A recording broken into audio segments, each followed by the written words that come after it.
So today I'm going to quickly show you how to deposit some cash onto your Webull account. Now this is from the latest update on Webull, so something to keep in mind if yours looks a little different.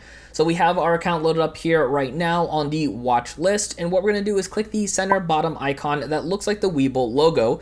It's going to jump right over here to our assets page, and what we want to click on towards the top up there, it says transfers, and right over here you can see the option that says deposit. So if we click on deposit right over here, it currently shows the bank account that we have on file, which you can change if you don't want it to come from that account.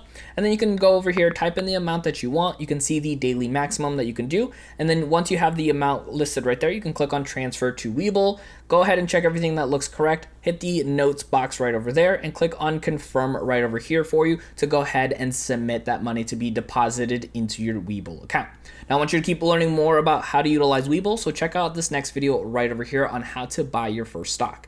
My name is Dennis, and I'll see you in that next video.